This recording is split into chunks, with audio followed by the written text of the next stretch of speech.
Hello साथियों, कैसे हैं आप लोग। उम्मीद करते हैं कि मस्त होंगे, जबरदस्त होंगे बहुत दिनों के बाद। और आज आप लोग कुछ बेहतर तरीके बताने आए हैं। क्योंकि कल हम लोग जो आ, बिहार बोर्ड जो महासंग्राम लेकर आ रहा है उसमें सभी लोग सम्मिलित हैं। और आज 1 फरवरी के दिन हुए मैच को बहुत हर्षोल्लास के साथ लोगों ने मनाया है। बहुत जबरदस्त तरीका है। दूसरी बात है फिजिक्स की। सर छोड़ना नहीं है, किसी कीमत पर एक भी क्वेश्चन छोड़ना नहीं है। अपने एग्जाम पीरियड में या हम लोगों ने जो भी एक्सपीरियंस हम लोगों ने सीखा है उस चीज को एक छोटे से वीडियो में इसको हम दिखाने जा रहे हैं। आप उम्मीद करेंगे कि हर एक लाइन को, हर एक कंटेंट को खूब बेहतर से समझें ताकि हम करें क्या वास्तव में, कि करना क्या है। बड़ा सवाल है, लड़कों के मन में सवाल बहुत सारे होते हैं कि हम करें क्या। कुछ हम यहाँ पे पॉइंट लिखे हुए हैं, आइए इस चीज को हम देखते हैं। डायरेक्ट एक बार देखते हैं बिना किसी बैकग्राउंड का। सर यहाँ भाग करना है भाई साहब, देखेंगे सर यहाँ से। सर ये जो है एग्जाम का मूल मंत्र, इसका नाम भी रखे एग्जाम का मूल मंत्र, राइट। और यहां से हम सब कुछ पॉइंट को समझेंगे। पहला है सर कि फेक पेपर। ये हमारे कंसेप्ट में आता है ना। जैसे हम एग्जाम हॉल में पहुंचते हैं, एग्जाम हॉल से लगभग आधा घंटा पहले, 20 मिनट पहले, 1 घंटा पहले एक पेपर आ जाता है जिसमें हमारा बना बनाया हुआ जो मूड होता है ना, हम सभी लोग का देखने शुरू करते हैं। अरे यार ये बनाया है, वो बनाया है, ऐसे लिखे, इसका आंसर क्या, उसका आंसर क्या। ऐसे चक्कर में हो जाता है गड़बड़। अरे क्वेश्चन आ रहा है ना, आंसर थोड़े रहा है। और आंसर आ भी रहा तो कई प्रकार से आ रहा है। सबसे बड़ी बात है कि आप चीजों को जानना है, समझ रहे हैं, तो बिल्कुल उस फेक पेपर के चक्कर में ना पड़े। पहली बात तो ध्यान रखें, आपका जो पेपर आ रहा है उसको निश्चिंत होकर उसको मारे गोली, कोई दिक्कत की बात नहीं। जो क्वेश्चन है उसको माइंड में रिकमेंडेड करते रहे, चीजों को समझते रहे, थोड़ा सा उसको लाते रहिए, क्या बनेगा क्या नहीं बनेगा। एक और बात है, बहुत ज्यादा टेंशन नहीं लेना है। एग्जाम हॉल में एंट्री मारने से पहले आप सेंटर पे समय से पहुंचे। एग्जाम हॉल में एंट्री मारने से पहले अपने माइंड को एकदम कूल करें, माइंड को मनाएं, यार जो होगा बेस्ट होगा, कोई दिक्कत की बात नहीं। फेक पेपर का बिल्कुल एनालिसिस करना बंद करें। दूसरा है कि क्वेश्चन को बहुत अच्छे ढंग से पढ़ें, ये बहुत जरूरी है। ये बहुत जरूरी है। हम लोग क्लास पीरियड को मैंने कितनी बार बताया हुआ है कि जब भी क्वेश्चन आ रहा है ना, तो आप क्या होता है कि नॉर्मली आप समझ नहीं पाते हैं कि ये है कि कौन सा है, ऐसे में गलती रहता है। उसके बाद आप मूडी आंख ऐसे करना शुरू करते हैं, अरे पता नहीं बनेगा नहीं बनेगा, क्या होगा। अरे यार ऐसी बात नहीं करना। क्वेश्चन जब भी आ रहा है खूब प्रेम पूर्वक से पढ़ें, आराम से पढ़ें, 2-3 बार पढ़ें। ऐसा नहीं कि 2 घंटा पहले लिखे बैठ जाए आराम से कि आओ भाई लेके जा, चाहे सेकेंड कॉपी दे दो, एक तो मिले वाला बात है। तो निश्चिंत रहें आप। पहले जो भी ऑब्जेक्टिव क्वेश्चन आ रहा है आप लाइन से 1 से लेकर 10 तक खूब ध्यान से पढ़ें, या प्रयास करें कि 1 से लेकर आप पूरा 70 क्वेश्चन पढ़ लें। मुझे गारंटी 100% की है कि अगर एक बार भी आप 1 से लेकर 100 तक 70 तक के क्वेश्चन को पढ़ ले रहे हैं, तो हमें उम्मीद है कि लगभग आपको 30-35 क्वेश्चन लगभग औसतन ऐसा मिल जाएगा जो नॉर्मली आपको याद होगा। हटाइए उसको, क्या छोड़िए, लगभग मान के चलो कि लगभग 30-25-30 क्वेश्चन ऐसे मिलेंगे जिसको आप ना नॉर्मली एक झलक देखे होंगे। हो सकता है कि एकदम जो आसान सा क्वेश्चन है, क्वेश्चन नंबर 70 पे हो, ये भी तो हो सकता है। और बहुत सारे हमारे महारथी ऐसे होते हैं कि माँ एक ही लेकर लबर लबर बना रहे हैं, 1 2 3 4, यानी कर हाडका में मार पसीना छूट रहा है उसके ठंडी में। तो ऐसा नहीं करना है। आप नॉर्मली क्या करें कि आप क्वेश्चंस को एक बार खूब ध्यान से बारीकी से पढ़ लें। क्योंकि देखिए अगर 1 नंबर में मिस्टेक हो रहा है तो कहीं ना कहीं आप गलती कर रहे हैं, बहुत भयानक गलती कर रहा है। इस चीज को ना दिमाग में रख के सोच समझ के बनाना है। तो पहले क्या करेंगे, उसको हम एक टाइम पढ़ लेंगे। सर 70 क्वेश्चन को पढ़ने में ऐसा नहीं है कि आपको 70 मिनट लगने वाले हैं। तो बस सारे क्वेश्चन रिकमेंडेड रहेंगे, याद हैं बहुत सारे क्वेश्चन, आप आराम से नॉर्मली देखेंगे।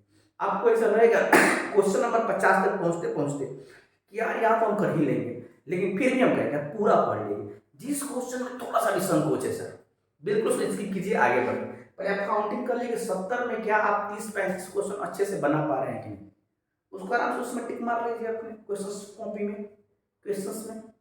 उसके बाद लास्ट में यहाँ पे नाम भरने के बाद उसको अच्छे से बोलिए, ये दिमाग में। दूसरी बात, एक भयानक लड़के क्या करते हैं ना कि क्वेश्चन बनाने के चक्कर में जो भरने वाला आता है नाम वगैरह, उसमें गलती कर देते हैं। भैया जी पूरा बर्बाद हो जाएगा यार, पूरा आपका मतलब सिस्टम खराब हो जाएगा। पहले आप उसको अच्छे से पूरा उधर कर लें। लॉन्ग क्वेश्चन इस फेक पेपर को पहले एग्जाम से बाहर डिलीट कर दें। क्वेश्चन सामने आता है, इसको पहले बारीकी से 2-3 बार खूब मजे से पढ़ लें। क्वेश्चन को 2 बार 3 बार ऐसे पढ़ लें। हमें ये यकीन है कि अगर आप 1 2 बार 3 बार पढ़ लेते हैं तो लगभग क्वेश्चन का बन जाएगा नॉर्मली। गुलियाने में 3 से 4 मिनट, मैक्सिमम 5 मिनट लगेगा। तो आप आराम से इसको कर लेंगे, खूब बढ़िया से इसको गोलियां भी लेंगे। दूसरा थर्ड ऑप्शन दिया हमने कि पहले क्या करेंगे, इजी क्वेश्चंस को अच्छे से बनाएं, चाहे वो ऑब्जेक्टिव का हो या शॉर्ट का हो या लॉन्ग का। इजी बोले तो मतलब जो आ रहा है ना, ऐसा नहीं कि दूसरे के चक्कर में अरे यार ऐसा छोड़ दिया वैसा छोड़ दिया, ऐसे करके आप फंस जाएंगे। पहले इजी क्वेश्चन को खूब सुंदर से बना लें, खूब सुंदर से जितना हो सके, जितना अपना कंफर्टेबल मतलब कंफर्टेबल लगा सके। कॉपी पे जानते क्या होता है, जैसे कि आप कहीं हार्ड क्वेश्चन को ट्राई करते हैं तो उसमें गोजापाती हो जाता है ना, और कॉपी की खूबसूरती होती है उसमें काट कूट नहीं किया जाता है। याद रहे कि आप अकेले एग्जाम नहीं दे रहे हैं, आपके साथ 14-15 बच्चे एग्जाम दे रहे हैं और सबकी कॉपी को रिकमेंडेड सबके लिए इक्वल काम करना है।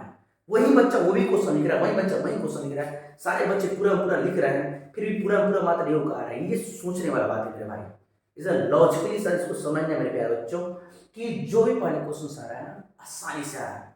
मैंने कॉपी की खूबसूरती नहीं घटनी चाहिए, पहले खूब प्रेम से खूब सुंदर से उसको लिख डालें इजी तरीके से, ठीक है। फिर ट्राई करें, कम से कम बोल रहा है कि ट्राई करें कि सभी क्वेश्चन बने। गुड। अब सभी क्वेश्चन का ये मतलब मत समझो कि 200% क्वेश्चन दे रहा है इसमें 200% क्वेश्चन बने, नहीं। अपने को कम से कम अगर मान लीजिए हम शॉर्ट की बात करते हैं ऑब्जेक्टिव में तो 70 क्वेश्चन आता है, तो 70 में आप 35 बनाइए।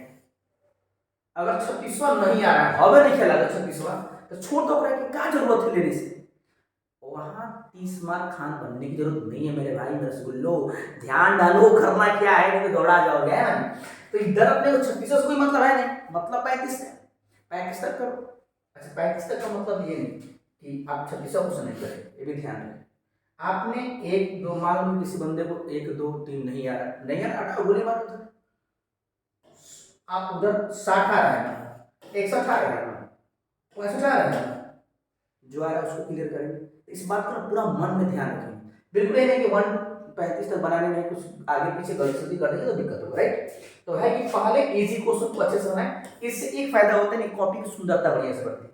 थर्ड है कि ट्राई करें कि क्वेश्चन की संख्या से बिल्कुल जितना क्वेश्चन आपको एफर्ट करना है, जैसे बोले कि 20 में आप 10 को हल करें, 70 में 35 को हल करें, 6 में 3 को हल करें, अपन जितना में जितना हल कर बोले प्रयास करें कि उतना क्वेश्चन लिख। और लास्ट अगर मैंने लिखा 5 नंबर, हो सके तो पहले आप लॉन्ग क्वेश्चन को अच्छे से कर लें, ये बहुत जरूरी है सर। लॉन्ग क्वेश्चन का जो वेट वैल्यू है, जो मार्क्स वैल्यू है ना, बहुत ज़्यादा है सर। 5 मार्क्स से एक क्वेश्चन आता है, आप समझ सकते हैं कि आप लगभग शॉर्ट के 3 क्वेश्चन लिखेंगे, ऑब्जेक्टिव के लगभग 5 क्वेश्चन करेंगे, तब जाके आप 5 नंबर वेरीफाई करेंगे। तो लॉन्ग का जो क्वेश्चन है यानी शॉर्ट क्वेश्चन करने के बाद है ना, जो आप ऑब्जेक्टिव क्वेश्चन कर ले रहे हैं, ऑब्जेक्टिव क्वेश्चन पूर्णतः लिखने के बाद आप बिल्कुल प्रयास करें कि हो सके तो शॉर्ट बनाने से पहले लॉन्ग को ट्रैक करें। लॉन्ग बन जाएगा तो अंदाजा लग जाता है कि हम कहाँ तक पहुंच पा रहे हैं, ये एक जरूरी वाला चीज़ है। ऐसा नहीं कि मेरा टारगेट पहले हार्ड क्वेश्चन को बना के दिमाग को बड़ा कर ले,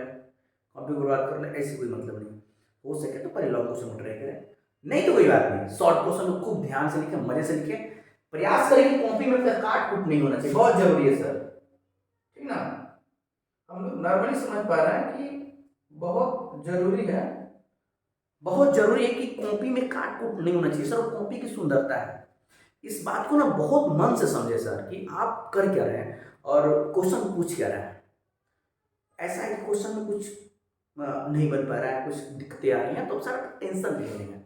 जितना क्वेश्चन आ रहा है ना बहुत प्यार से बहुत कूल से लिखने का, माइंड को ठंडा रखिए, क्लासरूम में बिल्कुल आगे पीछे कोई चिंता नहीं करना है, ना ही आएगा जो आप जानते हैं, कोई कुछ भी हो सके आगे पीछे कुछ नहीं करें। और एक और आखिरी और सबसे महत्वपूर्ण बात कि आप निश्चिंत रहें, क्वेश्चन बिल्कुल वही आएगा जो आप जानते हैं, जो पढ़ाया गया उससे बाहर से कहीं कुछ आने वाला नहीं, बिल्कुल माइंड